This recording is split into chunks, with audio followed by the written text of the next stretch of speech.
ఉన్న లక్ష్యాలేంటి? కీలకమైన నిర్ణయాలు తీసుకోపోతున్నారు. ఎన్నిసార్లు ఈ ఉగ్రదాడులకి అమాయకులు బలవ్వాలి? ఇక ఉపేక్షించే పరిస్థితి లేదంటున్నారు మోదీ గారు. ఇక కోట్లాది మంది భారతీయులందరూ కూడా ముక్త కంఠంతో పాకిస్తాన్ మీద ఆగ్రహావేశాలు వ్యక్తం చేస్తున్నారు. దాని అంతు తేల్చాలి అంటున్నారు. మరి భారత్ కన్నెర చేస్తే పాకిస్తాన్ నిలబడగలదా? కొద్దిసేపటి క్రితమే ఒక బీఎస్ఎఫ్ జవానుని వాళ్ళు బంధించడం జరిగింది. ఆ ఫోటోలు కూడా వికృతంగా వాళ్ళు వైరల్ చేస్తున్నారు. అసలు వాళ్ళ ఉద్దేశం ఏంటి? భారత్ని తట్టుకుని నిలబడగలరా? మనతో పాటుగా మాజీ జేడీ సిబిఐ లక్ష్మీనారాయణ గారు ఉన్నారు. సార్ నమస్తే. నమస్తే వర్మ గారు. సార్, నిన్న కూడా మనం ప్రస్తావించడం జరిగింది, పాకిస్తాన్ దాని దూకుడు ఎక్కడా కూడా ఆపట్లేదు. సైన్యాన్ని అంతా కూడా బార్డర్లో మోహరిస్తున్నదట, వాళ్ళ ఆయుధ సంపత్తిని అంతా కూడా తరలిస్తున్నారట. అసలు ఏంటి వాళ్ళ ఉద్దేశం ఏంటి? భారత్తో పోరాడి నిలబడగలరా? ఏంటంటే మనకు ఒక సామెత ఉంది, వినాశకాలే విపరీత బుద్ధి అని. అంటే నాశనం జరగాల్సిన సందర్భంలో ఉన్నప్పుడు విపరీతమైన బుద్ధులు పుడతాయి అన్నమాట. సో ఇందులో జరుగుతున్నది కూడా అదే.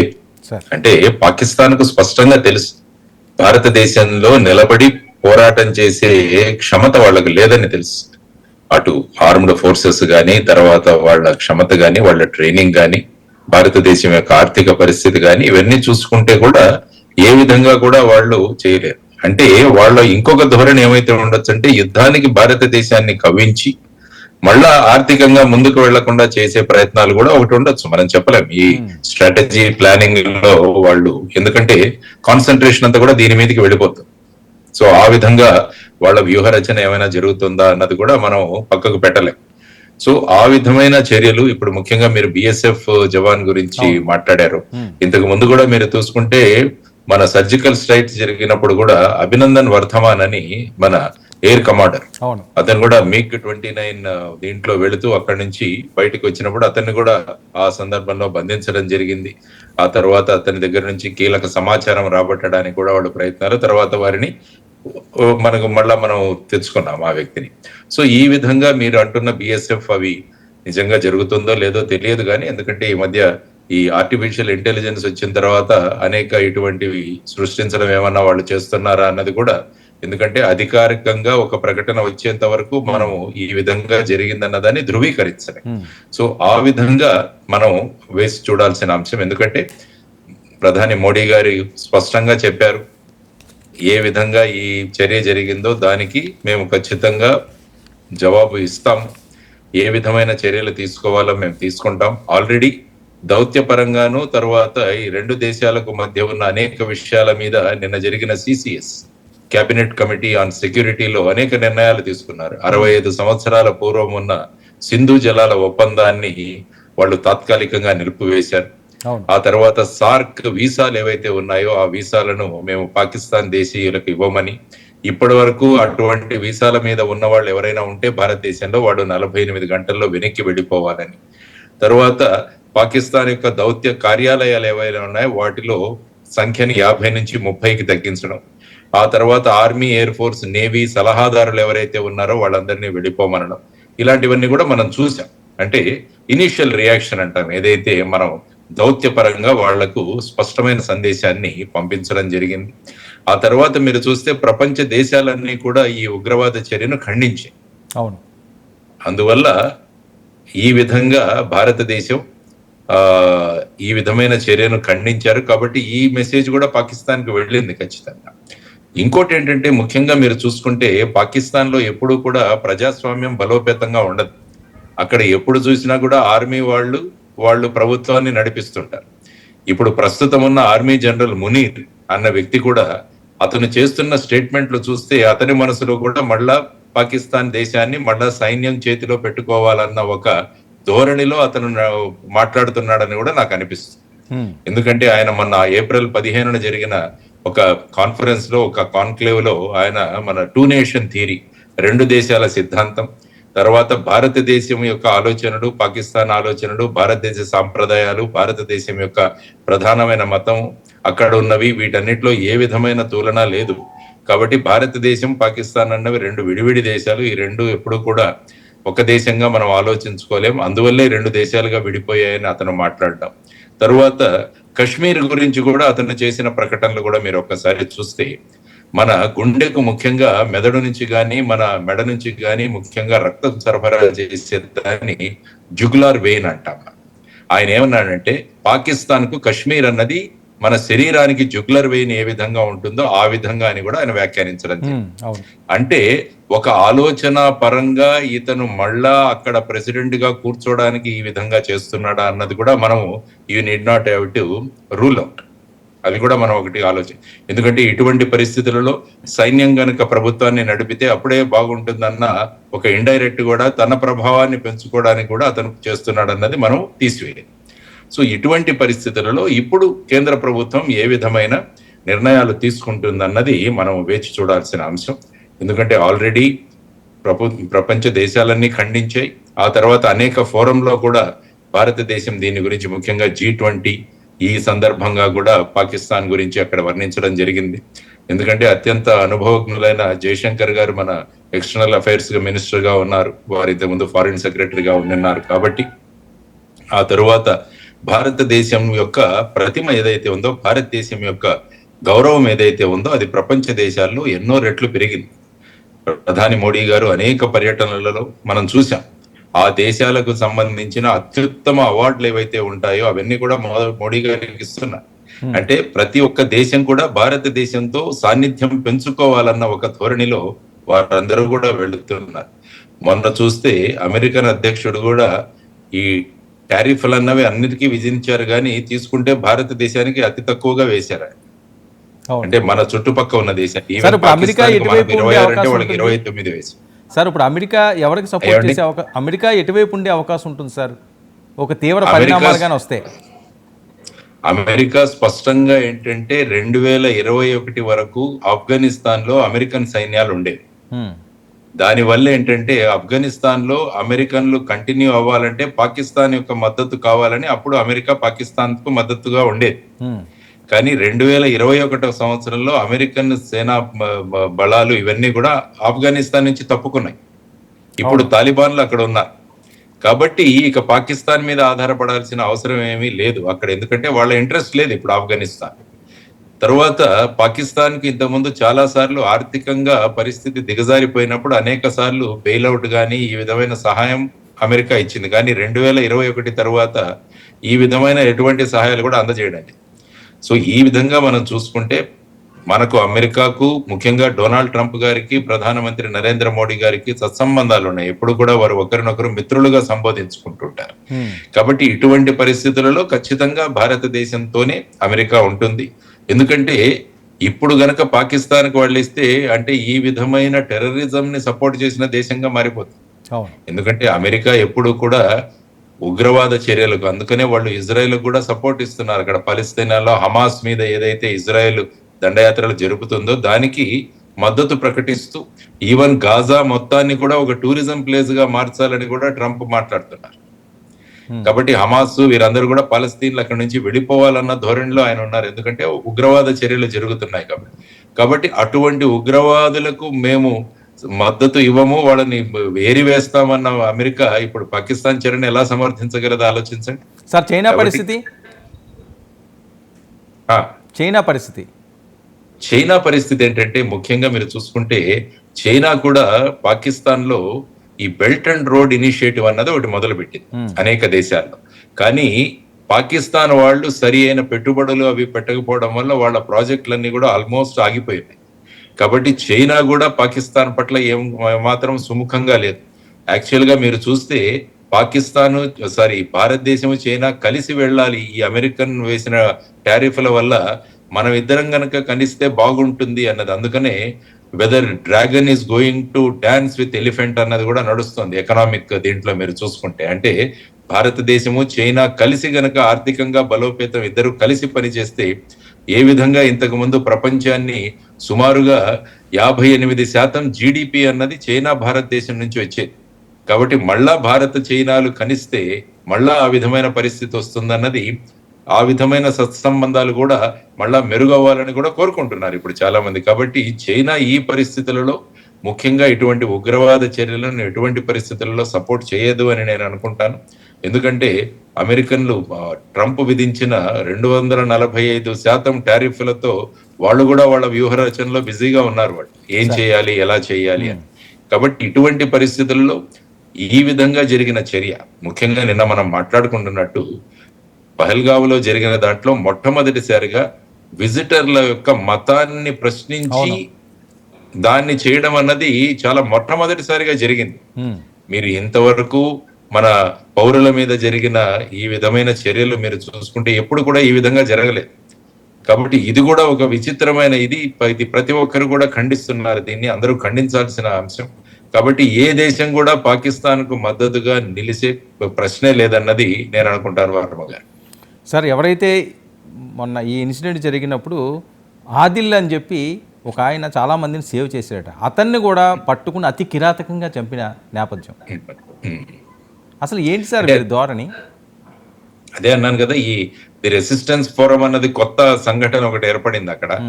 ఆ సంఘటన, ఆ ఆర్గనైజేషన్ అన్నది వాళ్ళ యొక్క ఉనికిని చాటి చెప్పాలన్నది ఒకటి ప్రధానంగా వాళ్ళు చేస్తున్న ఈ చర్యలు. ఈవెన్ ఆదిల్ని కూడా పట్టుకొని ఈ విధంగా చేయడం అన్నది అంటే ఒక రకమైన భయాందోళనలోకి తీసుకువెళ్ళి కశ్మీర్ ఏ విధంగా ముందుకు వెళుతోందో ఆర్థికంగా, తర్వాత టూరిజం నుంచి కూడా చాలా మంది వస్తున్నారు. అంటే పాకిస్తాన్కి ఏమైందంటే ఇక మా ఉనికే లేదా అన్న పరిస్థితి వచ్చింది. ఆర్టికల్ 370 తీసివేయడం కానీ, ఆ తర్వాత ఎన్నికలు జరపడం కానీ, ఆ తర్వాత మళ్ళా కశ్మీర్లో టూరిజం పెరగడం, ఆ తర్వాత పెట్టుబడులు పెరగడం, ఇవన్నీ చూసి పాకిస్తాన్కి ఏమనిపించిందంటే ఇక మన ఉనికికి, మన అస్తిత్వానికే పెద్ద ఢోకా ఏర్పడింది అన్న ధోరణిలో ఈ విధమైన వాళ్ళ స్టేట్మెంట్స్ తీసుకున్న తర్వాత వాటిని ఆధారంగా ఐఎస్ఐ వాళ్ళ మద్దతుతో ఈ విధమైన టెర్రర్ ఆర్గనైజేషన్లు తీసుకురావడం అన్నది చాలా గర్హనీయమైన విషయం. అందుకనే ముఖ్యంగా ఈ విషయాన్ని అంతర్జాతీయ ప్లాట్ఫామ్స్ లో కూడా భారతదేశం తీసుకువెళుతోంది. అది మనం చూడాల్సిన అంశం. ఆ తర్వాత వచ్చేసి సైనిక పరంగా ఏ విధమైన చర్యలు తీసుకుంటారన్నది కూడా, ఎందుకంటే సమగ్రంగా ఆలోచించి మనం వెళుతున్న ప్రస్తుతం ఉన్న మన ఆర్థిక విధానాలు వీటన్నిటిని పరిశీలిస్తూ ఏ విధంగా వీటిని మనం నిరోధించాలి, ఖచ్చితంగా ఆ మోడుతోడు జవాబు దేంగే అంటే డెఫినెట్ గా మేము దీనికి సరి అయిన సమాధానం ఇస్తారని ప్రధానమంత్రి గారు కూడా చెప్పడం జరిగింది. కాబట్టి మన బాలాకోట్లో మనం చేసిన సర్జికల్ స్ట్రైక్స్ అనుభవం మనకుంది. ఆ విధమైన అనుభవంతో ఒక దేశానికి ఉపయోగపడే, ఆ విధంగా పాకిస్తాన్కి భయం కలిగించే నిర్ణయాలను ఖచ్చితంగా మన కేంద్ర ప్రభుత్వం ప్రధానమంత్రి గారి నేతృత్వంలో తీసుకుంటారని మనం అందరం కూడా ఆశిస్తున్నాం. అన్ని రాజకీయ పక్షాలు కూడా కేంద్ర ప్రభుత్వం తీసుకునే చర్యలకు మేము అందరం కూడా మద్దతు ప్రకటిస్తామన్నది కూడా వాళ్ళు చెప్పిన అంశం. సార్, ఏదైతే ఈ ఉగ్రవాదులు స్థావరాలు ఉంటున్నాయో వాటిలన్నింటినీ కూడా ఇప్పటికే ఐడెంటిఫికేషన్ చేశారు అన్నట్టుగా వస్తున్న వార్తల నేపథ్యం, బార్డర్లో కూడా భారీగా బలగాలను మోహరించారు. అంటే ఏ నిమిషంలో అన్నా వాళ్ళు అంతు చూసే విధంగా చర్యలు ఉంటాయా? ఉంటాయి. ఎందుకంటే మనం చూసాం 40 మంది సిఆర్పిఎఫ్ జవాన్లను దుర్మార్గంగా 2019 సంవత్సరం ఫిబ్రవరి 14న వాళ్ళు చేసిన ఏదైతే ఒక ఘోరమైన సంఘటన ఉందో అది మనందరికీ తెలుసు. ఆ తర్వాత వెంటనే సర్జికల్ స్ట్రైక్స్ అనేవి చేయడం జరిగింది. ఇది కూడా పాకిస్తాన్ కి తెలుసు. తర్వాత ఇంటెలిజెన్స్, ప్రస్తుతం మన టెక్నాలజీ కూడా పెరిగింది. కాబట్టి శత్రు స్థావరాలను మనం ఐడెంటిఫై చేయడం కూడా చాలా సులభమైంది. ఎందుకంటే సెటిలైట్స్ కూడా చాలా ప్రయోగించాం మనం. ఆ సెటిలైట్ ఆధారంగా వీటన్నిటిని కూడా ఐడెంటిఫై చేసి, ఎందుకంటే మన దగ్గర క్షిపణులు ఉన్నాయి, ఆ తర్వాత మిసైల్స్ ఉన్నాయి, సరి అయిన దాడులు చేయడానికి సక్షమమైన ట్రైన్డ్ మ్యాన్ పవర్ ఉంది మన దగ్గర. సో ఆ విధంగా మాక్సిమం డ్యామేజ్ కలిగేటట్టు ఏ విధమైన టెర్రరిజం ని మళ్ళా అక్కడ తలెత్తుకోకుండా చేసే విధంగా భారతదేశం చర్యలు తీసుకుంటుందని మనం అందరం కూడా ఆశిద్దాం. ఎందుకంటే ఇది ఒక కంటిన్యూస్ మనకొక ఈ వ్యాధిలాగా, ఒక వైరస్ లాగా ఈ టెర్రరిజం అన్నది మనల్ని పట్టి పీడిస్తుంది. కాబట్టి దానికి పర్మనెంట్ గా ఒక వ్యాక్సిన్ అన్నది ఇవ్వాల్సిన అవసరం కూడా ఉంది అన్నది మనం అంతా అనుకోవాలి. సార్, అణ్వాయుధాలు ఉన్న దేశం పాకిస్తాను ఏ టైంలో అన్నది తెగబడుతుంది అని చెప్పి మరొక ఆందోళన వ్యక్తం అవుతుంది. దాన్ని కట్టడి చేసే ఆ పరిజ్ఞానం మన దగ్గర ఉందా? అంటే అణ్వస్త్రాలు ఉపయోగించే స్థాయికి పాకిస్తాన్ నిర్ణయం తీసుకునేంత ధైర్యం లేదు పాకిస్తాన్. మిగతా దేశాలు కూడా ఊరుకో. మీరు చూసుకుంటే ఉత్తర కొరియాలో కూడా ఎప్పుడు కూడా వాళ్ళు అమెరికా వైపు అణ్వస్త్రాలు ప్రయోగిస్తాం అంటూ ఉంటారు. అదేవిధంగా ఇరాన్ కూడా అంటూ ఉంటుంది. కాబట్టి కానీ అణ్వస్త్ర ప్రయోగం ఎవరైనా చేయాలన్న నిర్ణయం తీసుకుంటే మొత్తం ప్రపంచమే వారికి విరోధంగా చేస్తుంది. దానికి కావలసినంత టెక్నాలజీ కూడా మన దగ్గర ఉంది. మన దగ్గర ఉన్న క్షిపణులు కూడా ఎక్కడికైనా వెళ్ళగలవు. అణ్వస్త్రం ఏంటంటే double edged weapon. It's a double edged weapon. రెండు పక్కల పదునున్న కత్తి లాంటిది అది. కాబట్టి దాన్ని ప్రయోగించడం అన్నది చాలా ఆచితూచి చేస్తారు. పాకిస్తాన్ లాంటి దేశాలు వాటిని ఉపయోగించే ప్రసక్తే లేదని నేను అనుకుంటాను. ఓకే, సో పాకిస్తాన్కి మాత్రం ఖచ్చితంగా తగిన శాస్తి గుణపాఠం తప్పదంటారు. చేయాలి. ఎందుకంటే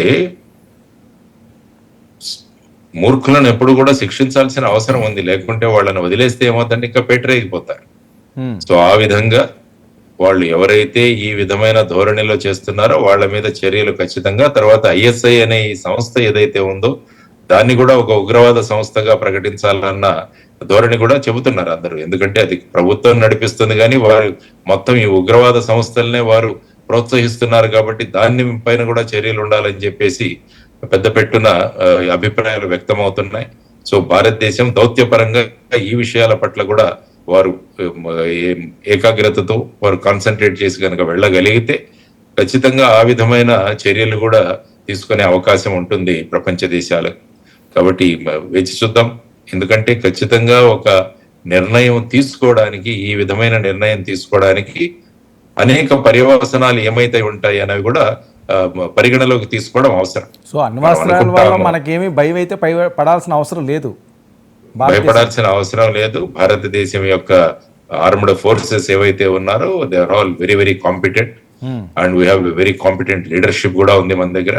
కాబట్టి ఆ విధంగా వారు అన్ని పరిస్థితులను అవగాహన చేసుకొని అంతర్జాతీయ ప్రెషర్ కూడా పెట్టి వీటన్నిటి నుంచి కూడా ఈ విధమైన ఉగ్రవాదం అన్నది, ఆతంకవాది అంటాం మనం, అంటే ఈ ఉగ్రవాద చర్యలు ఇక పర్మనెంట్ గా అక్కడ నుంచి లేకుండా చేసే ఒక విధానాన్ని ఈసారి ఎన్నుకుంటుందనే అందరూ అనుకుంటున్నాం. ఆ విధంగా చర్యలు జరుగుతాయన్నది కూడా ఎందుకంటే ఉగ్రవాదం అంటే అన్ని దేశాలు కూడా ఈ విధమైన ఉగ్రవాదానికి వ్యతిరేకంగానే ఉన్నాయి. ప్రతి దేశం కూడా చట్టం చేసింది అగేన్స్ట్ టెర్రరిజం. సో ఇటువంటి టెర్రరిస్ట్ చర్యలు ఒక దేశంలో జరుగుతున్నాయంటే వాటిని అందరూ కూడా ఖండించారు.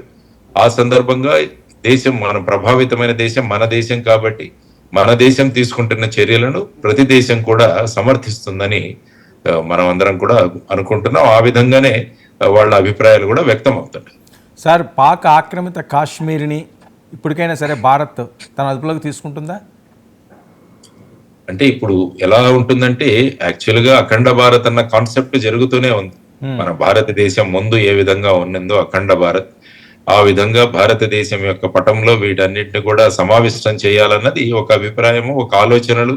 పెద్ద పెద్ద లీడర్స్ కూడా ఈ విధమైన అభిప్రాయాలు వ్యక్తం చేస్తూనే ఉన్నారు. సో ఇప్పుడు అంతర్జాతీయంగా ఒక కాన్షియస్నెస్ అందరూ కలిసి ఒక నిర్ణయం లాగా తీసుకురాగలిగితే ఆ విధంగా కూడా ముందుకు వెళ్లే అవకాశం ఉంటుంది. కాబట్టి ఇమీడియట్ గా మనం చూసుకుంటే చేయాల్సింది ఈ టెర్రరిస్ట్ హైడౌట్స్ ఏవైతే ఉన్నాయో, ఈ టెర్రరిస్టుల యొక్క, ఉగ్రవాదుల యొక్క స్థావరాలు ఏవైతే ఉన్నాయో వాటిని ఇమీడియట్ గా చేయడం. తరువాత మన దేశాల్లో ఉన్న ఈ దావుద్ ఇబ్రాహిం లాంటి వాళ్ళని ఇక్కడికి తీసుకురావడం, ఇవన్నీ కూడా ఈ చర్యలు ఒకదాని వెనక తీసుకురావాలి. ఎందుకంటే ఇన్ని సంవత్సరాలు పాకిస్తాన్ లో అతనికి సంరక్షణ కల్పిస్తూ ఆ వ్యక్తి అక్కడ ఉన్నాడు. కాబట్టి ఆ వ్యక్తిని కూడా ఇక్కడ తీసుకురావాల్సిన అవసరం ఉంది. ఎందుకంటే అతని మీద చాలా కేసులు కూడా ఉన్నాయి కాబట్టి కాబట్టి ఈ విధంగా ఉగ్రవాదుల యొక్క స్థావరాల మీద చర్యలు, దావూద్ ఇబ్రాహిం లాంటి ఉగ్రవాదులను మళ్ళా వెనక్కి తీసుకురావడం. ఆ తర్వాత మన దేశం నుంచి అక్కడ కందహార్ లో మన ఎయిర్ ఇండియా ఫ్లైట్ ని వాళ్ళు హైజాక్ చేసి ఇక్కడికి వెళ్ళిపోయిన జైషే మహమ్మద్ యొక్క చీఫ్ ఉన్నాడు, అతన్ని కూడా తీసుకురావాలి మనం. ఇవన్నీ కూడా భారతదేశం ముందున్న టార్గెట్స్. సో ఈ విధంగా ఈ చర్యలలో ఇవన్నీ కూడా సహభాగం అవుతాయని నేను అనుకుంటాను. యుద్ధమే ఆవశ్యకత అయితే పాకిస్తాన్కి ఎంత టైం పడుతుంది సార్? అంటే మనకున్న సైన్య శక్తి కానీ, ఎయిర్ ఫోర్స్ కానీ ఇవి తీసుకుంటే చాలా, అప్పుడు మనం బంగ్లాదేశ్ యుద్ధం కూడా తీసుకుంటే కూడా ఐ థింక్ 2 వారాలు, 14 days జరిగింది అనుకుంటా, ఇఫ్ ఐఎమ్ కరెక్ట్. కాబట్టి అంత రోజులు కూడా అవసరం లేదు. ఎందుకంటే పాకిస్తాన్ కూడా అంత హై మొరాల్లో ఏమీ లేరు. వాళ్ళు కూడా భారతదేశం యొక్క శక్తి తెలుసు. కానీ భారతదేశం ఇతర సమయాల్లో ఏదైనా ఈ విధంగా నిర్ణయం తీసుకుంటే వేరు, ఇటువంటి ఉగ్రవాద చర్య తర్వాత చర్య తీసుకుంటే ఏ ప్రపంచ దేశాలు కూడా వారిని సమర్థించవు. అది కూడా పాకిస్తాన్ తెలుసు. అవును. కాబట్టి they will be extremely careful. ఆ విధంగా కవ్వింపు చర్యలు అన్నవి మీరు అంటున్నారు, కానీ కవ్వింపు చర్యలు చేయడానికి కూడా వాళ్లకు ధైర్యం లేకుండా, అటువంటి ఆలోచనలు కూడా రాకుండా చేసే విధంగా భారతదేశం ముందుకు వెళుతుందని మనం అందరం కూడా అనుకుందాం. చేయాల్సిన అవసరం కూడా ఉంది. ఒక ఉగ్రవాద దేశాన్ని నియంత్రించాల్సిన అవసరం మనకొక్కడికే కాదు, అన్ని దేశాలకు కూడా ఉందన్నది మనం నేర్చుకోవాలి. Thank you so much Lakshminarayana గారు. ఇది మాజీ సిబిఐ జేడీ లక్ష్మీనారాయణ తోటి ఈనాటి స్పెషల్ చిట్చాట్. మరొక కథతో మరో గంటలు కలుద్దాం. Stay tuned to 99 news.